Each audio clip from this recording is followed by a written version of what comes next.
I got floor mat covers, and here's the trunk one. So once it's in the sun, it's gonna definitely fit a little better, but nice and good material on this. And I'm gonna go ahead and go through the whole car and change out the floor mats. This is just really important so that when I go to resell this car, it's gonna look good as new once I take these off. And also we have kids, and kids make insane messes.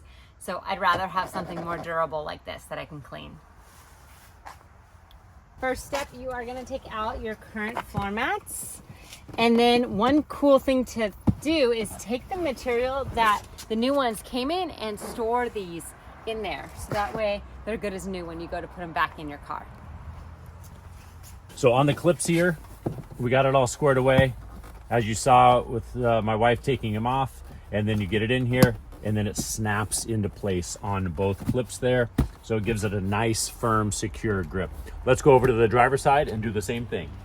All right, I just set this one in place just to be able to show how it can fit. It's always a good idea to be able to check the fit before you go through and take the other ones out. So now that we've checked it, let's go through and pull this one out. I'm just gonna set it up here on top of the seat. Here is the original cover for it. Same thing, go up, bring it forward, just pops it off just like that. Bring it on out. This one here has this little extension that both of them had, but the new one has it just built onto one side. So that makes it easier to be able to go. Okay, so nice thing here, this part has the molding for the footrest on here. Go through, bring this in. It's good to kind of fold it a little bit like a taco. Bring it in at an angle. Make sure if you already have cords in the vehicle to pull those out of the way so they're not getting caught and potentially ripped.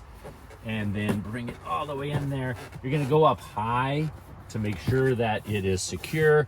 And then you'll go back and you'll find the clips. Clip that one in. Clip that one in. That one didn't, there we go. Now it's secure. And this is really good, especially on like a rainy day. If you got like mud on the bottom of your shoes, you can see it's all gonna catch there. And then you can just take these out and rinse them down. Yep, it's really that easy. The back one does the same thing. It just lays over the hump and lays between the two back seats. But that one, because it's been folded up, that one's really important to let it sit in the sun for a couple hours and let it warm up. To make sure that it's going to lay properly back there. Otherwise, you might still have some twists in it for a few days. Now, certainly if your car is going to be sitting in the sun for a period of time as well, the car will just naturally heat up on its own, and that will help lay them out. But putting them in direct sunlight for a couple hours really does make a big difference. Putting this in the back seat is probably the most important part of our car, since we have kids and they are super duper messy. There we go. Look at that. Look no at how nice and clipping easy. needed on the back. Just goes right in. Sometimes it can be easier to install these by pushing the front seats forward just to be able to have a little more access just in case you need it. But this one here fit in there just perfectly. And go through and make sure it's all pushed down and underneath all the different bracketry that's in here. Think of all the goldfish crackers that are going to end up down here.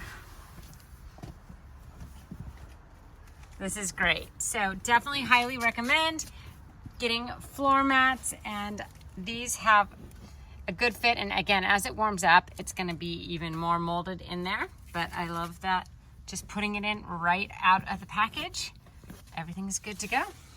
These things are fantastic for all different weather uses. It just helps protect the car, easy to wipe down, and also helps with the resale value.